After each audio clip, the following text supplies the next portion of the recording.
But it seems a lot of effort to go to cutting someone's thumb off. I don't know, I don't think it's that much effort, to be fair. Imagine.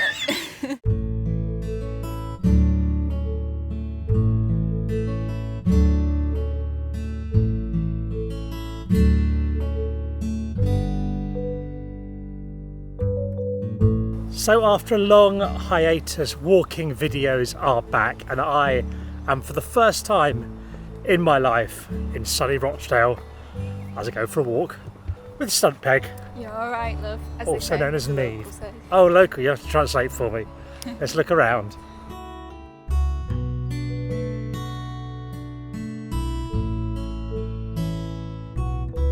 Is this walk a regular walk of yours, Nieve? Used to be, when I was between the ages of 11 and 15, pretty much every day of it, every summer. Me and my pals would come and do this walk.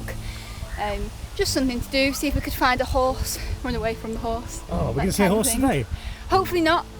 Not a fan of horses. And why were you doing it as a child? Just the thrill of it, isn't it? You know what I mean? A little threat of death.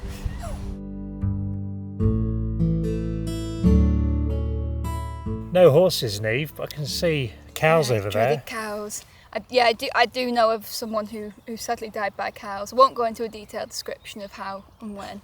I'm sorry to hear that. Yeah, I didn't know them. Trampled? Trampled. To be fair, you'd be surprised. I feel like more people die by cow than maybe like an aircraft disaster. Probably. Did they have, I don't want to go into too many personal details, did they have a dog with them? Because that quite often antagonises the cow. I don't know, but I'm actually leaning towards no.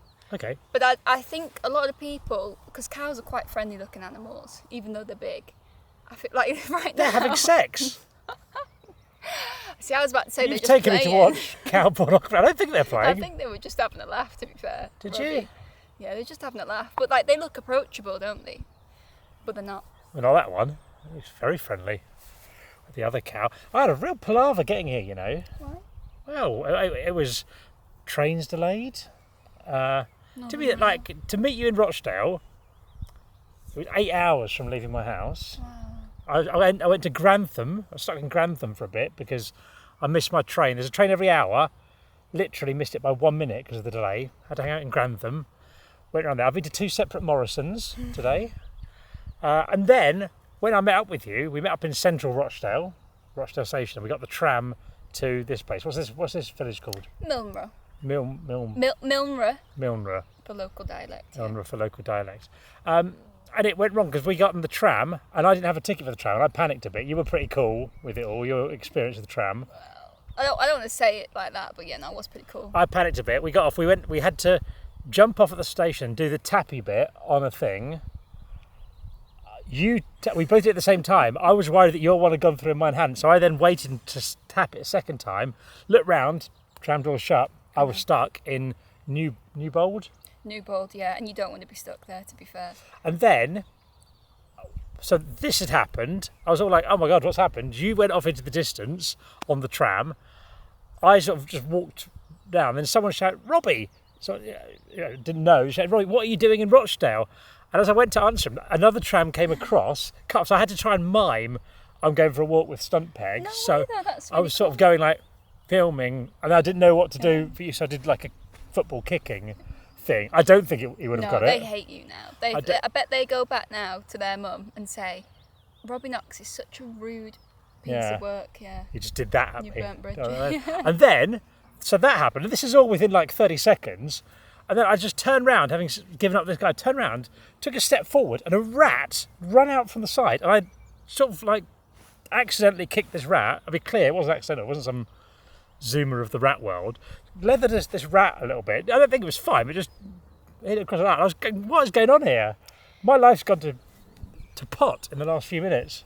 But it's all okay. It's all okay because we're up north. We're up north. We're up north. So you grew up here? Grew up here.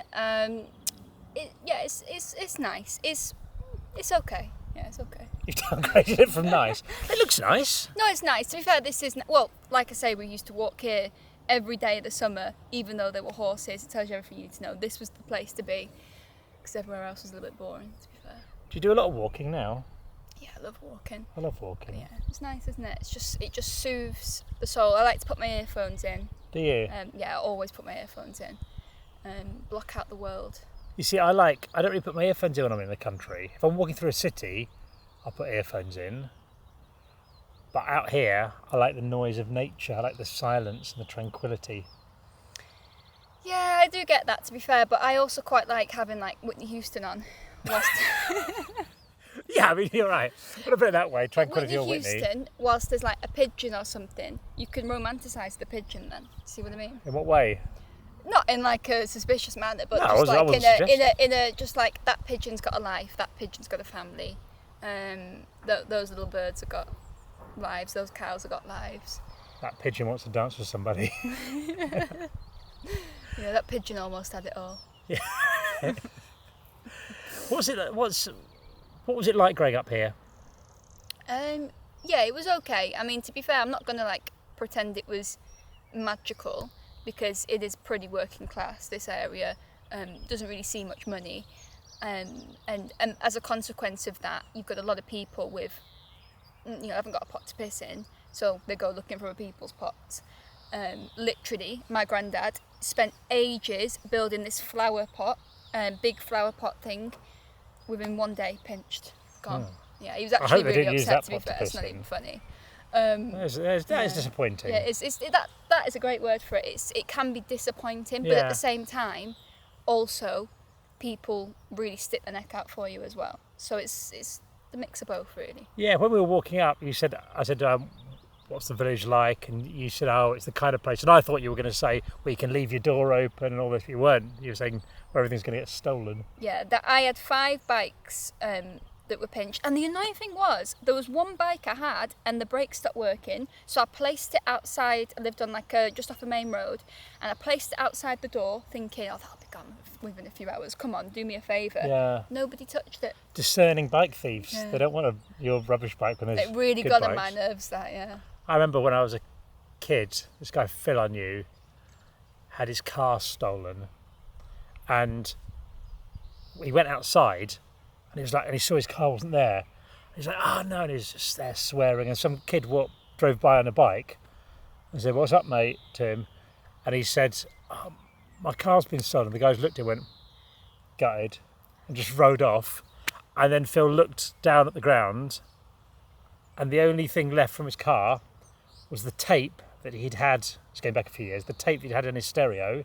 Yeah. So these people have nicked his car and gone, but your music's rubbish, and thrown it out the window. Bad. No, that is that's bad. That's an unnecessarily cruel blow. My mum did have her car pinched as well, to be fair.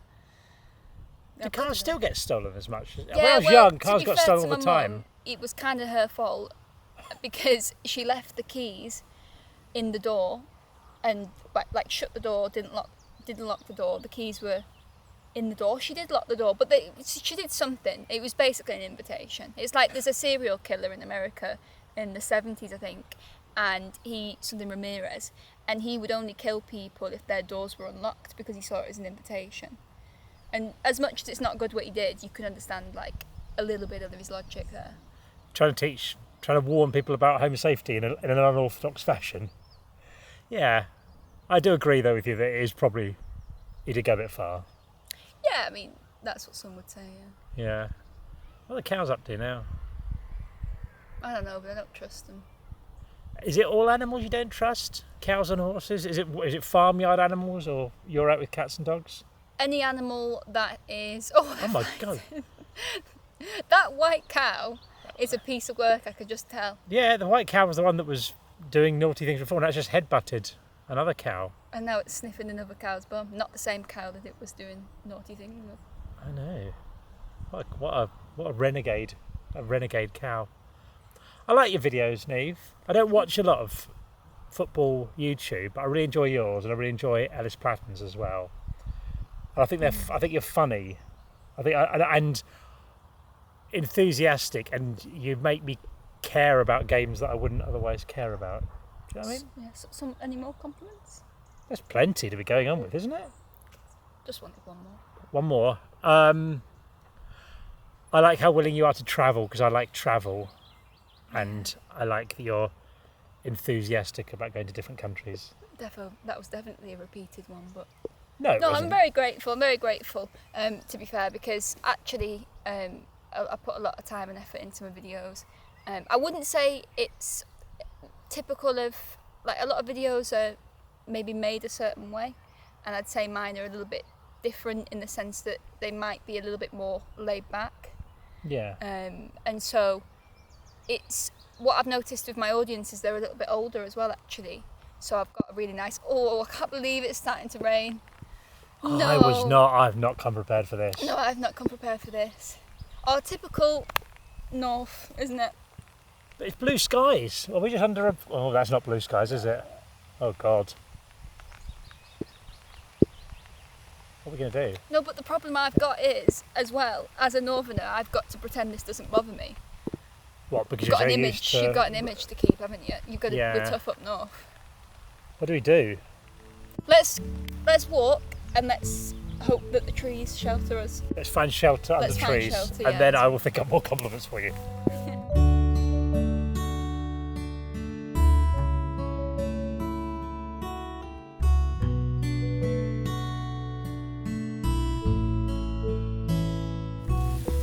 Nieve, I've just got stung by a stinging nettle. Have you actually? Yeah, just a little. Whereabouts? Because I'm not too bothered about your situation, but I just don't want to have the same sort of situation. What are we going to do? What's our tactic? Because it is raining a lot. Yeah, our tactic is just to move, find the nearest carvery, because there's a lot of them up here.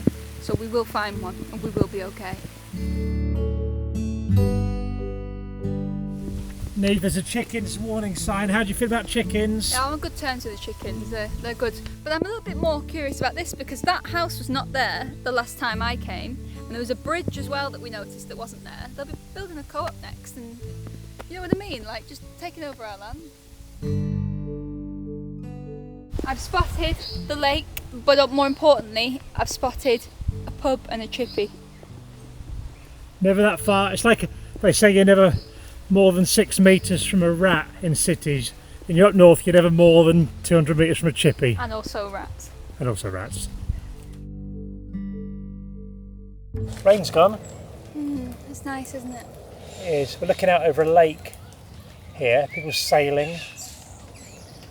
What is it? Is this a reservoir? No. It is a man-made lake. Okay. Yeah. Was it an old quarry or something? I don't actually know, to be fair. I've not got all the details, but Poor. I've never googled it really. I've got a huge interest in lakes that goes beyond just looking at them. No, fair enough. Have you ever been on a boat? Yeah, I've been on a boat, yeah, to be fair. Have you been on a sailboat? Not on one of these, not in the lake though. What's your boat history? Just a ferry from Dublin to Wales, really. Okay. So, yeah, it's a bit I too did big that for- recently for the first time. How did you We find didn't it? happy out. I liked it. I've done other ferries. I've done Dover to Calais quite a bit, and I've done Portsmouth to Cannes. I don't know how you pronounce it. Caen. I think it's Cannes, yeah. Don't Don't quote me on that. I'm not I'm French. quoting you as a citizen of Europe. You're French correspondent. You were saying while we were walking down that you're considering maybe a move abroad.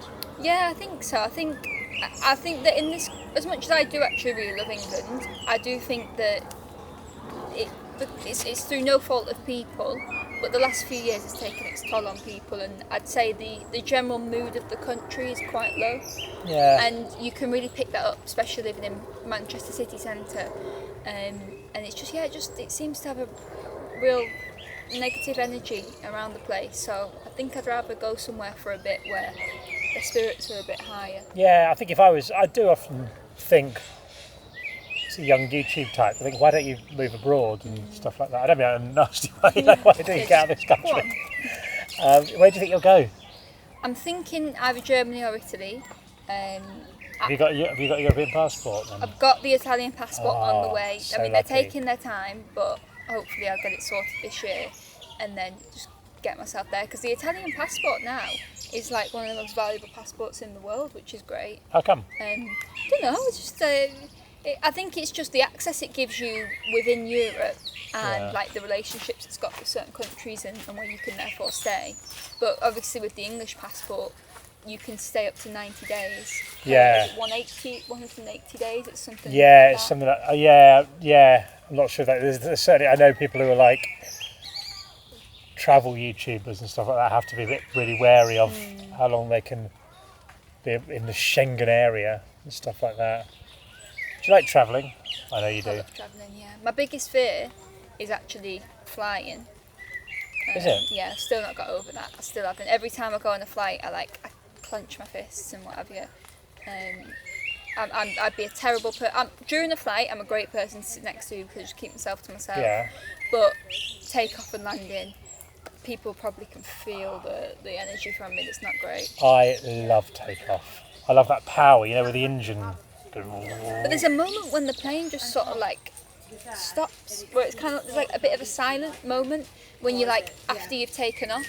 And every single time, even though it's happened on every flight I've been on and it's been okay, every single time without fail, I'm convinced that the engine's just run out. I had a bit once when I was going into land. I've been skiing and it was quite windy and rainy. And we're coming into Gatwick and we were so low to landing, you could see the lights from under the wings on the ground.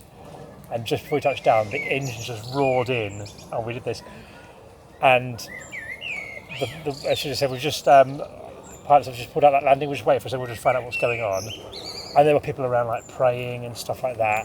And the pilot came on and said, we had a bit of crosswinds coming into land and we took the decision to abort the landing. And he at that moment was the sexiest person in the world. It was so hot. I love air travel. I like travel in general. I like trains a lot. Yeah, I do like trains. I like that you don't have to do anything. You just, again, put your earphones in. I love listening to music. There's literally, my hidden talent is my musical knowledge. It's great. If I do say so myself, but it's because it's just all I listen to all the time. Okay. Earphones in, music from 60s, 70s, 80s, 90s, current day. I just love it. I just love different sounds, and that's what I love about public transport. I love the walks as well. An airport walk is just magical.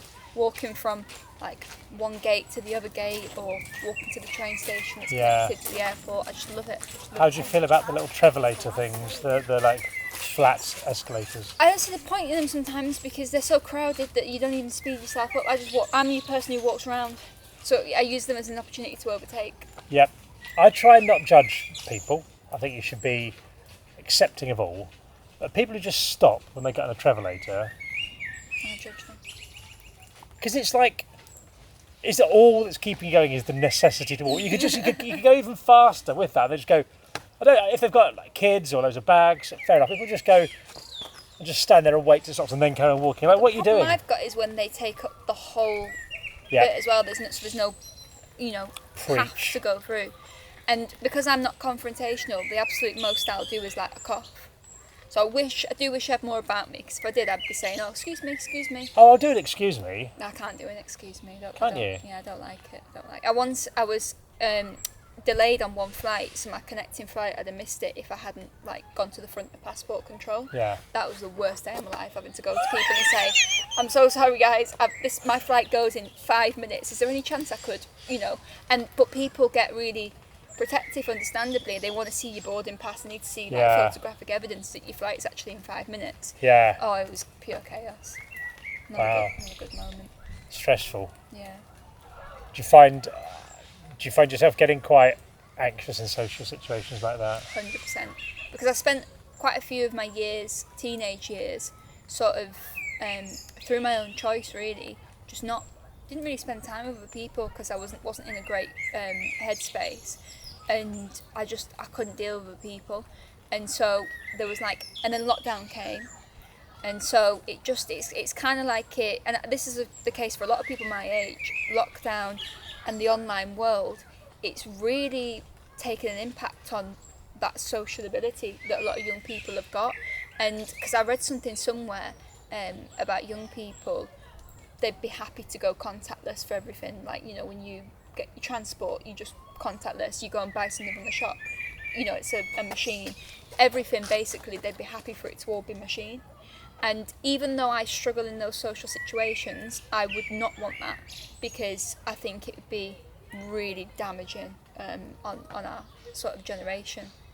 I noticed after lockdown, a lot of young people who sort of missed out on 2 years of socialising at that key moment, didn't seem to know how to go to the pub and things like that sort of thing. It was like the things that you would normally naturally pick up.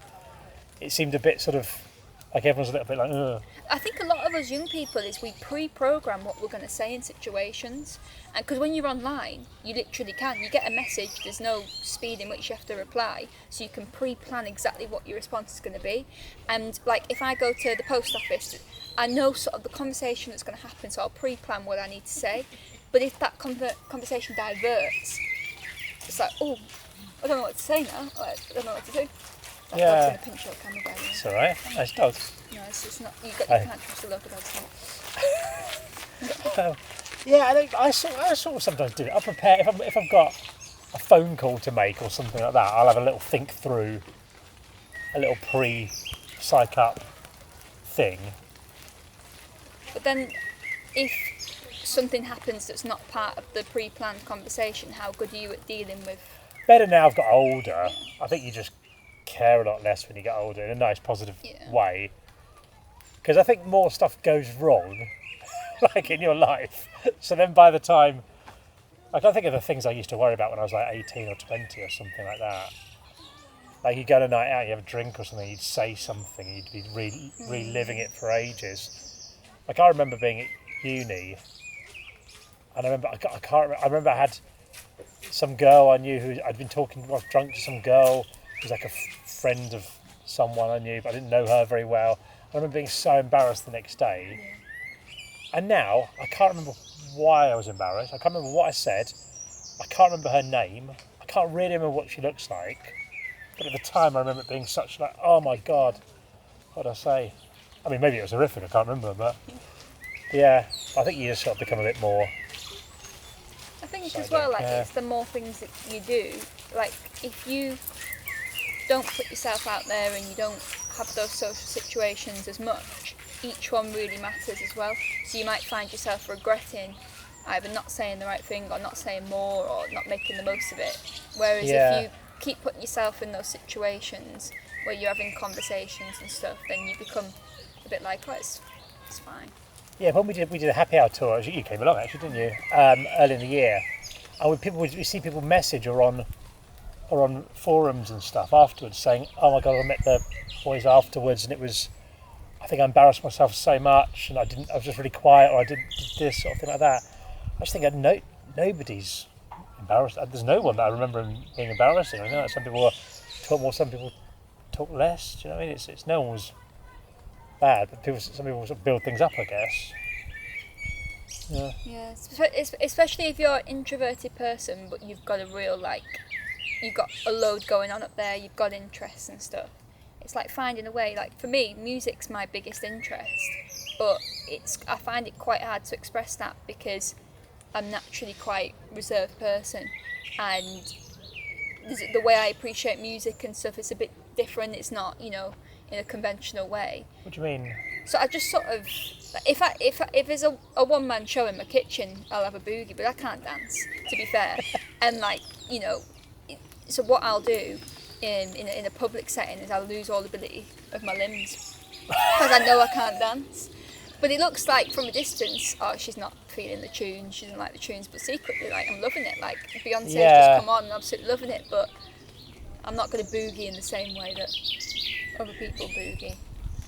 But I recently went to a event with Just Eat, and a lot of them are Dutch, because I think it's a Dutch company, to be fair. And oh my gosh, we need to learn from the Dutch, because they when I say they couldn't dance, I'm not saying they couldn't dance, but it wasn't like say Beyonce dancing, but they didn't care, and it was so good. And that carefree dancing doesn't need to be good. Yeah. It's just, and I love that. That's something I'm a bit jealous of people who grew up in the 80s and the 90s, is being able to go somewhere and just let loose and not worry that people are going to be filming you, or there's a certain way you've got to move and stuff. Yeah, I think I was quite lucky in that respect. And I lived in Whistler in a ski resort for 6 months, and there's a guy there called Guitar Doug who was the local entertainer, and he would just play covers, looks like Jesus, beard, long hair.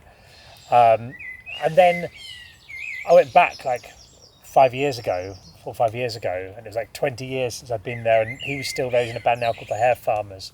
We went to see him. We afterwards, hey Doug, we were here in the 90s. And he went, no, I can't have a beer with you. And we were just chatting about this. He goes, man, those were crazy days.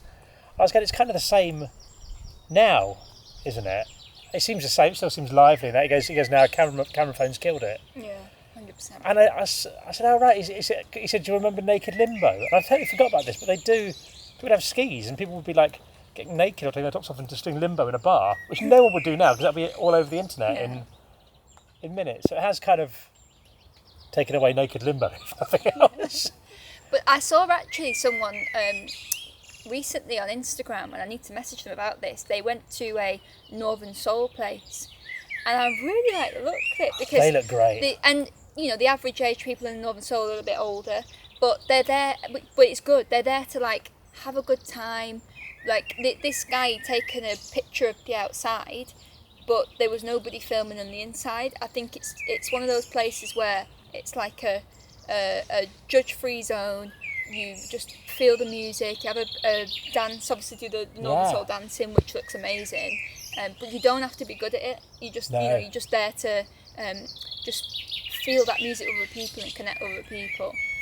Do you think people will notice anyway if you're not dancing well? I don't think I've ever seen someone and gone, go look at their dancing. That's the thing, but like you and me are like that, but then there's also, for everyone like that, if you go to like a nightclub nowadays, there is a lot of people my age who, if you get a good pub, people don't care. And like when I lived up in Newcastle, the pubs we used to go in Jesmond, they were brilliant. You know, there'd be people rocking up in a dress, but then there'd also be people rocking up in a joggers and a fleece. Like nobody cared.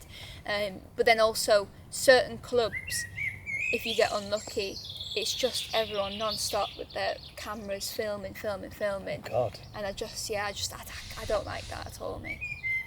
God, I saw a club. I was out the other night, and I saw people queuing up for a club. I was thinking, for me to queue up for something outside now, I used to do it all the time. You queue up for like half an hour or something to get in somewhere. For me to queue up, it would have to be incredible. Yeah.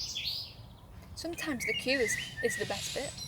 That's so depressing. That's so bleak. And then once you're in, I'll just go to the toilet, use up this bit of time, go and get a drink, use up this bit of time, and then get back out of there.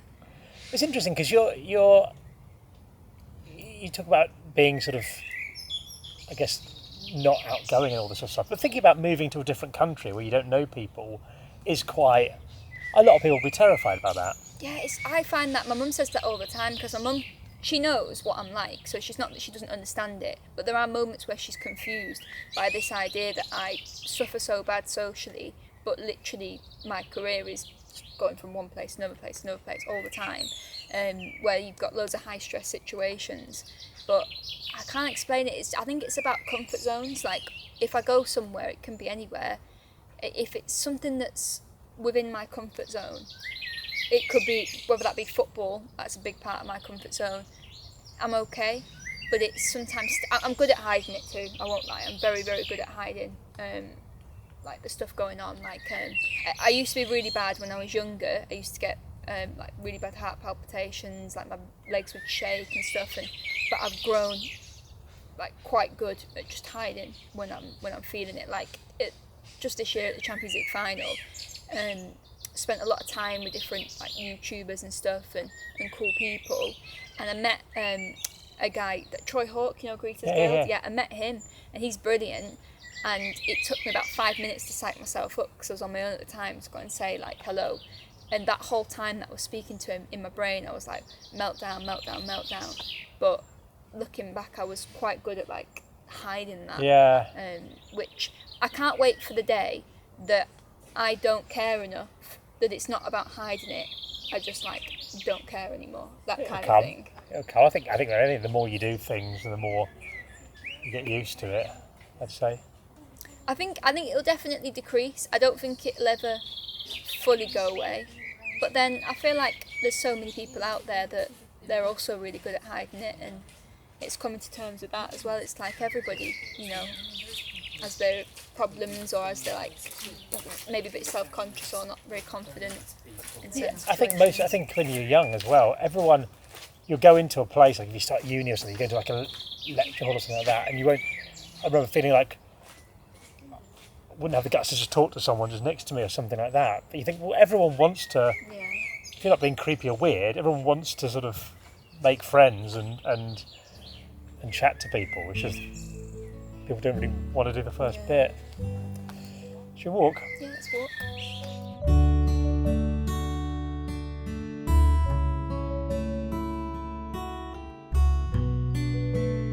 Cheers, Nieve. Cheers. Is this a pub you frequented regularly? Yeah, definitely. Come here, have a bit of veg. No, but you're vegetarian, aren't you? So that makes sense. Yeah, but it always makes me giggle at Carveries because whenever you go there with your plate and say, oh, it's just vegetables for me, they look at you and feel a bit sorry for you, but I don't mind. I don't need the cabbage. Do they do a vegetarian? Do they do like a nut roast? Yeah, it's like a beetroot and feta roast. It sounds nice, but it's not that great. I don't bother with it. I like a nut roast. I'm not sure. I'm not so sure. I make my own nut roast at Christmas time. My wife's vegetarian, and I don't mind it at all. I just eat at Christmas. I don't ever eat Christmas food though. Like at Christmas, one of the most recent Christmases, Mum, she made a paella for everyone. Oh. Yeah, we we have whatever we have. We had curry one Christmas. We're a bit of a crazy family, really. Renegades. Don't play by the rules, do you? No, I like the tradition of Christmas. I like the sort of we're getting a routine now on Christmas Day. And do you know what the greatest addition to my Christmas day has been since we moved to Norwich? The last 2 years we've done Christmas Day visits to the pub. And it is fantastic. Yeah. It's really nice because you're only there for a couple of hours. It's only open for 2 hours. You go there, see neighbours, see friends. Former footballer Darren Huckabee's always in my local pub as well. Yeah. It's always a really lovely little atmosphere, and loads of families. Like my son got, you know, that Bop It game. Do you remember Bop It? My son got that Bop It. Got that for Christmas. And I found him in the garden teaching someone's gran how to play it. That's the kind of thing you want, I think, for Christmas. Yeah, everyone's just in such a nice mood, aren't they? Yeah. Like, everyone's in good spirits. You get the best of people. We used to go to Milrabolti and the Copper Pot each Christmas, the local Indians. Right. And we'll book a table and have our meal there. And it was just lovely. Like after the meal, they'd all come over and you'd get like a Baileys and on the house and that kind of thing, and it's just really nice spirits and just nice. Indian restaurants can be quite good at giving a free spirit at the end of a meal, irrelevant at the time of year. I find very generous with that. Always come over with that, and also a little like mint chocolate as well, which is always nice. That is nice. That is nice. What's your least favourite time of the year?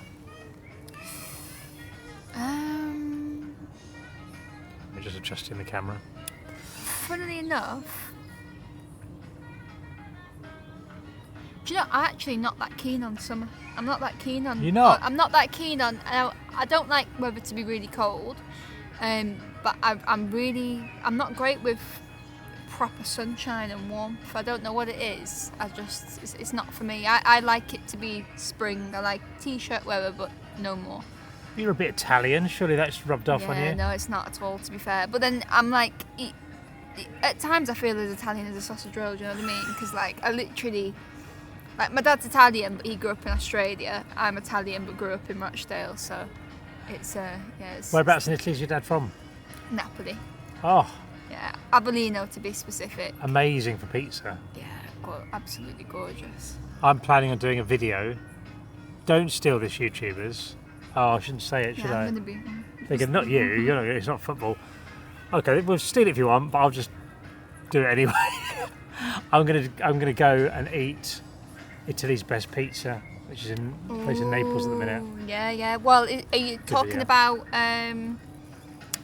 Antica da Michele? Is that the one? I don't know. It was something that had won the Pizza of the Year last year. It might have changed by the time we get around doing the video. Yeah, it'll probably there's be a somewhere place different. that when I took my mum for the first time to Napoli, there was a place that we queued up outside, which at the time was supposed to be the best pizza, and we queued up for about 45 minutes outside. They come round with these little paper tickets, and then they'll call your number in when it's your time. Yeah. And it was really good. What I especially loved about it was that the pizzas were €4 as well, which is just beautiful. I mean, that in itself is tasty. It does. It's amazing because I just think here everything's got so expensive recently. I assumed that was like that everywhere in Europe. Earlier this year, I went to Barcelona to do a video, and it's not. No. Barcelona's still really cheap. Yeah. It's just this country. I'd say this country. There's other countries that are expensive, but the other countries that are expensive, everything's just better. So like, I went to like talking to you about going to Scandinavia, and like everything's really expensive there. The food, the coffee, that kind of thing. But then you can see why. Like, do you know what I mean? Like, and they get paid very well. So I know Norwegians, they get paid. People are just 3 times what we do. happier. The streets are cleaner. Like in Oslo, I can't believe it though. In Oslo, it costs £1.50 to go to the toilet in the train station. Now that is daylight robbery. That's not cool. No, that's not good. But at the same time, the toilets were so beautifully clean, and the area was so clean and modern and amazing. So you could sort of kind of see, not why, because I'm not justifying that, but you know, Manchester Victoria used to charge 20p. Yeah. But the toilets were gross. So it's like, They what are you seem to doing be with that getting rid of 20p? toilet charges in the UK now. Yeah, I've noticed that. More and more are becoming free. Victoria Station in London, free now. That's nice.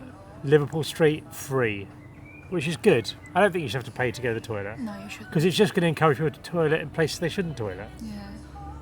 Yeah, no, I agree with that. And do you know, it shows as well that if we put our minds to it and we don't want something to happen, we've removed the toilet charges, you know, what next can we do? What can we achieve as humanity now? Yeah. Well, if you look in France, they're trying to increase the age of retirement, and people are taking to the streets protesting because of it. And I kind of wish we'd do a little bit more of that in this country when we're not happy with things. Do you know what they did in France that I like? They got rid of tipping. Yeah. No, They had a little meeting. All of France got together in a convention centre. Yeah. I might be exaggerating how this happened. And they went, tipping's rubbish, isn't it?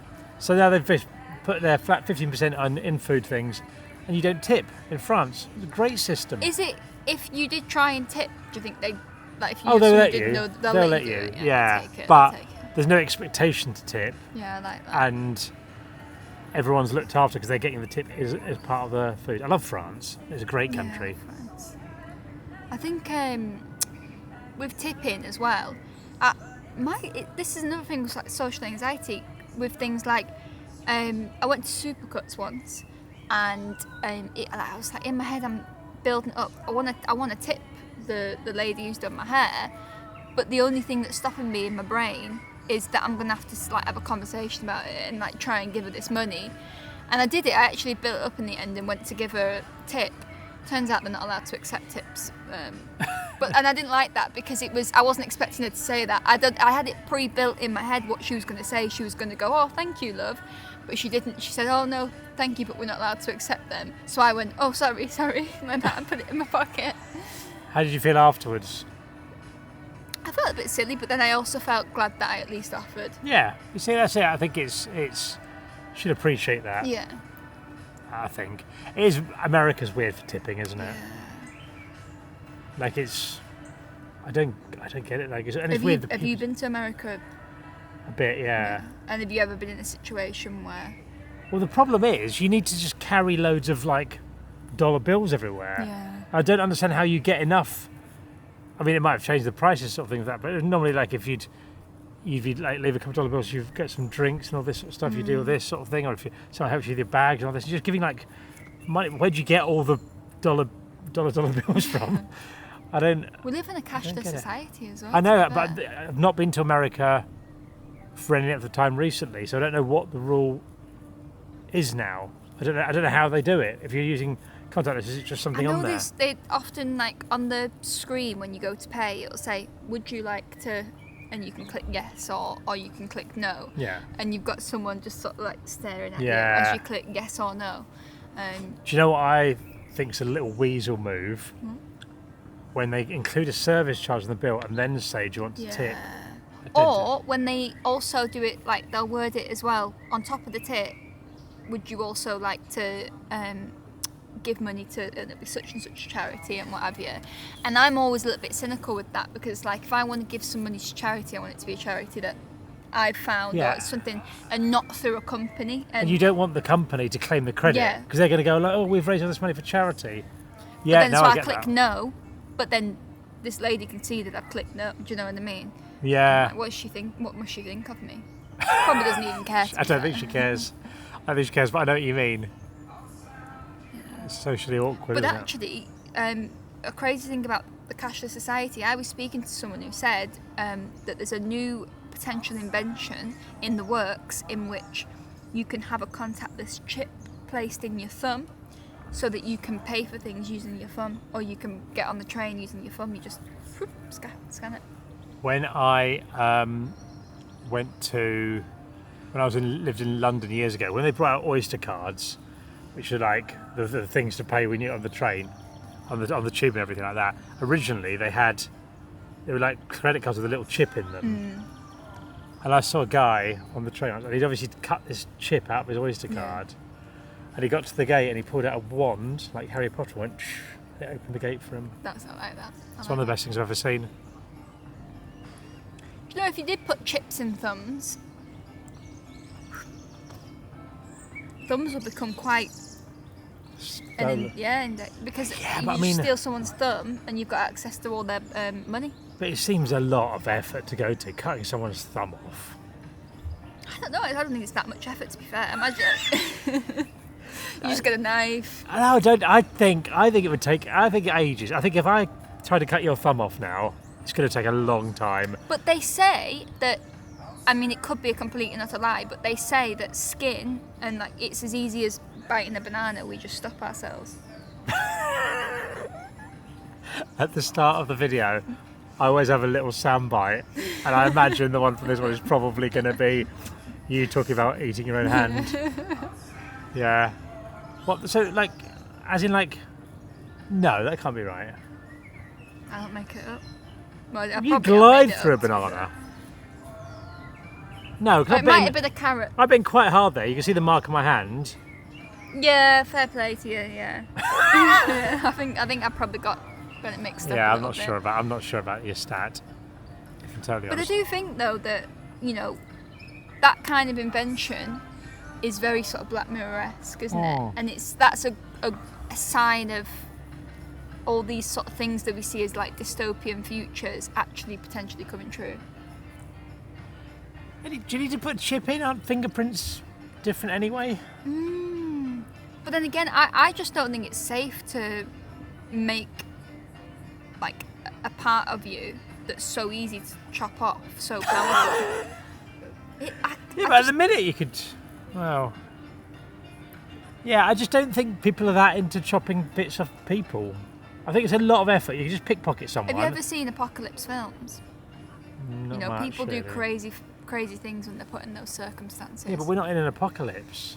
I just think it's easy. If you're going to steal someone's stuff, just pickpocket them, use their credit card, don't cut their thumb off.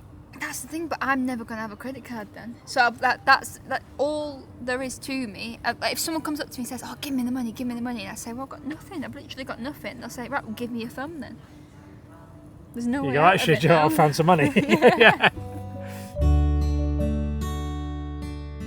Well, Nieve, we've reached the end of our walking adventure. Thank you very much for showing me around the outskirts of Rochdale. If people are new to you and wish to learn more, where can they find you? So you can find me on the YouTubes, Stuntpegg, not my legal name. But yeah, use Stuntpegg. If you like football, come along. Hang out. They're good videos, good fun, very, very funny and very enjoyable, I find. I'm going to go to the station, I'm going to head into Manchester and then slowly work our way back to Norwich. What are you up to? I think I'm going to have a chippy tea with my dad. Amazing. Oh, all right. You go that way, I'll go that way. Cheerio.